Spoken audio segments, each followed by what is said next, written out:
एक चीज समझना, अभी जो बजट आया in the Feb 2023 first Feb 2023 को, that is not applicable for your examination. मई नवंबर 2023 के लिए फिनेंस बिल 2023 जो आया as on the first Feb 2023, that is not applicable for your examination, आपके एग्जाम के लिए नहीं है, तो उस पर ध्यान ज्यादा ना दीजिए। तो अभी हम स्टार्ट कर रहे हैं tax rate for the assessment year 23-24। Sir tax rate क्या है? तो सबसे पहले individual, HUF, AOP, BOI, artificial juridical person के केस में गाइस बेसिक एग्जामेशन का बेनिफिट मिलेगा up to 2,50,000, there is no tax. 2,50,000 to 5 lakh 5%, 5 lakh to 10 lakh 20%, more than 10 lakh 30%। लेकिन अगर कोई भी रेजिडेंट इंडिविजुअल है जो कि सीनियर सिटीजन है, अब आप बोलेंगे सीनियर सिटीजन किसको बोलेंगे, तो मैं बता दूं सीनियर सिटीजन का मतलब होता है रेजिडेंट इंडिविजुअल होना चाहिए जिसका की एज 60 ईयर्स और मोर हो गया इन the previous year, that is called senior citizen. Senior citizen के सबसे पहली कंडीशन यह है कि वो पर्सन रेजिडेंट इंडिविजुअल होना चाहिए। एक चीज समझना, जैसे एक पर्सन है जो यूएसए में लोकेटेड है जिसका नाम है Mister Sam and he is a non resident, his age is 72 years, क्या वो सीनियर सिटीजन है? Answer is no. Senior citizen means first condition that person should be a resident in India. तो resident individual age 60 years और more in a previous year, that is called senior citizen. Senior citizen के लिए up to 3 lakh तक कोई भी tax नहीं लगेगा। 3 lakh to 5 lakh 5%, 5 lakh to 10 lakh 20%, more than 10 lakh 30%। In case of the super senior citizen, super senior citizen किसको बोलेंगे? रेजिडेंट इंडिविजुअल जिसका एज 80 ईयर्स या उससे ज्यादा हो चुका है in the previous year, that is called super senior citizen. Super senior citizen के केस में अप टू 5 लाख तक कोई भी टैक्स नहीं लगेगा। 5 lakh to 10 lakh directly 20%, more than 10 lakh 30%। यहां पे आप देखेंगे सिर्फ 20% 30% का स्लैब रेट है, यहां पे 5% वाला स्लैब रेट नहीं है इन case of the super senior citizen. अब एक चीज समझना, मैंने बताया सीनियर सिटीजन किसको बोलेंगे? रेजिडेंट इंडिविजुअल एज 60 इयर्स और more in the previous year, and super senior citizen age 80 years और more in the previous year. लेकिन एक चीज समझना, यहां पे अपना प्रीवियस ईयर कौन सा है? तो मैं बता दूं, अपना जो प्रीवियस ईयर है that is the previous year 22-23। Now guys try to understand here कि अगर कोई पर्सन है अपना 60th बर्थडे या 80th बर्थडे सेलिब्रेट कर रहा है एज ऑन द 1 अप्रैल 2023, मिस जो केक काट रहा है that is age on the 1 April 2023 को, अगर वो 60th बर्थडे सेलिब्रेट कर रहा है, तब ये मान लिया जाएगा he has completed the 60 years of age age on 31st March 2020,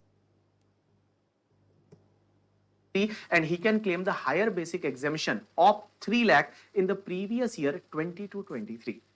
तो आप कैसे याद रखेंगे कि अगर कोई भी पर्सन है वो अपना 60th बर्थडे या 80th बर्थडे सेलिब्रेट कर रहा है, वो 1 अप्रैल 2023 को कर रहा है, तो भी उसका जो एज है 60 इयर्स या 80 इयर्स का, that is already completed age on the 31st March 2023, and he can claim the higher basic exemption benefit of the 3 lakh or 5 lakh rupees in the previous year 22-23। You got my point or not? Yes। तो जिस दिन आप अपना birthday celebrate करते हो उसके पिछले दिन आपकी ऑलरेडी पर्टिकुलर एज है वो कंप्लीट हो चुकी है। अब क्वेश्चन ये आता है, सर एक बात बताइए, individual, HUF, AOP, BOI, artificial juridical person के केस में ये स्लैब रेट लगेगा, लेकिन क्या सरचार्ज लगेगा? आंसर इज यस, यहां पे सरचार्ज लगेगा।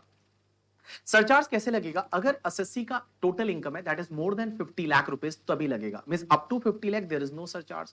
If total income is more than 50 lakh up to 1 crore, surcharge लगेगा 10% की रेट से। More than 1 crore up to 2 crore surcharge लगेगा 15% की रेट से। More than 2 crore up to 5 crore surcharge लगेगा 25% की रेट से, and more than 5 crore surcharge लगेगा 37% की रेट से। तो मैंने क्या बोला? देखिए, up to 50 lakh total income there is no surcharge, but more than 50 lakh up to 1 crore 10%, more than 1 crore up to 2 crore 15%, more than 2 crore up to 5 crore 25%, more than 5 crore आपका 37% की रेट से सरचार्ज लगेगा। सरचार्ज किस पे लगता है? जो भी टैक्स आता है टैक्स में ऐड कर दीजिए आप सरचार्ज।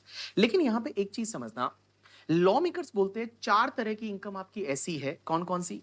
या तो आपका LTCG 112A वाला, LTCG 112A जो शेयर मार्केट से होता है that is taxable at the rate 10% in excess of 1 lakh at the rate 10%। या दूसरा आपका STCG 111A that is share market से आपको शॉर्ट टर्म कैपिटल गेन होता है, या फिर आपको डिविडेंड का इनकम मिलता है that is also from the share market, you can say that. Guys यहां पे एक अमेंडमेंट इस बार किया है, एंड यहां पे इन्होंने लॉन्ग टर्म कैपिटल गेन जो 112 वाला है, that long term capital gain 112 वाले को भी यहां पे ऐड किया है। ये लॉन्ग टर्म कैपिटल गेन 112 वाला कौन सा होता है? जो आपने जैसे प्लॉट बेचा, या जो आपने ज्वेलरी बेचा, जो आपने हाउस बेचा, उस पे जो लॉन्ग टर्म कैपिटल गेन होता है that is taxable at the rate 20%, long term capital gain 112।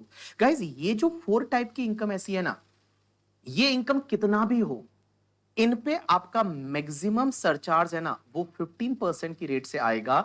It means इन पे 25% या 37% सरचार्ज हिट नहीं करेगा। चार तरह की इनकम कौन सी, एलटीसीजी 112 है, एसटीसीजी 111 है, एलटीसीजी 112 वाला एंड आपका डिविडेंड का इनकम। ये चार तरह का इनकम कैसा है, ये जितना भी इनकम हो irrespective of amount of that income, maximum surcharge can be 15%। यहां पे आपका 25% या 37% सरचार्ज नहीं लगेगा। जैसे मैं यहां पे एग्जांपल लेता हूं, यहां पे मैंने बहुत सारे एग्जांपल दे रखे हैं। अब आप इसमें एग्जांपल नंबर सीधा फोर्थ देखिए। तो फोर्थ में आप देखेंगे कि यहां पे total income but excluding special this four type of income को छोड़ के आपकी अदर इनकम है, that other income is 45 lakh. But this special income जो है ये आपका 3 करोड़ है, तो टोटल कितना हुआ, 3 करोड़ 45 लाख हुआ। So when it is more than 2 crore so surcharge should be 25% ना। बट यहां पे गाइस ये जो आपकी स्पेसिफाइड इनकम है, इन स्पेसिफाइड इनकम पे जितना भी टैक्स आएगा उस पे मैक्सिमम सरचार्ज कितना है, 15%। तो स्पेसिफाइड इनकम पे जो टैक्स आएगा उस पे सरचार्ज कितना लगेगा, 15%। लेकिन सर एक बात बताइए, अदर इनकम जो है वो कितनी बच गई, 45 लाख। सो 45 लाख पे जो टैक्स आएगा उस पे कितना सरचार्ज लगेगा, उस पे भी सरचार्ज आपका 15% ही लगेगा। अब आप मुझे बोलेंगे सर बैलेंस इनकम तो 45 लाख की है ना, it is not more than 50 lakh, तो यहां सरचार्ज नहीं आना चाहिए। अरे गाइस एटलीस्ट 15% सरचार्ज तो आएगा ना, बिकॉज आपकी total income is more than 1 crore. So total income is 3 crore 45 lakh. It means it is a more than 1 crore. तो एटलीस्ट आपका यहाँ पे सरचार्ज जो है वो 15% तो आएगा ही आएगा on the balance income also. Now guys one more point, you can check the directly point number 13 में आप देखेंगे कि आपकी जो अदर इनकम है that is the 3 crore, but आपकी जो स्पेसिफाइड इनकम है वो ओनली 1 करोड़ है। टोटल इनकम कितनी होगी, 4 crore. So it is more than the 2 crore, 25% आना चाहिए। लेकिन जो स्पेसिफाइड इनकम है उस पे मैक्सिमम सरचार्ज टैक्स पे कितना आएगा, 15%। लेकिन जो अदर इनकम है, क्या अदर इनकम अपने आप में 2 करोड़ से ज्यादा है, आंसर इज यस ना। अदर इनकम देखिए 3 करोड़ है, दैट इज अपने आप में 2 करोड़ से ज्यादा है, तो अदर इनकम पे जो टैक्स आएगा उस पे सरचार्ज कितना रहेगा, 25%। इसको और सिंप्लीफाइड मैनर में मैंने यहां पे समझा रखा है। देखिए कोई भी एसएससी है उसका इंडिविजुअल एचयूएफ एओपी भी है, आर्टिफिशियल जुरिडिकल पर्सन, अगर उसका total income up to 50 lakh है तो उस पे कोई भी सरचार्ज नहीं।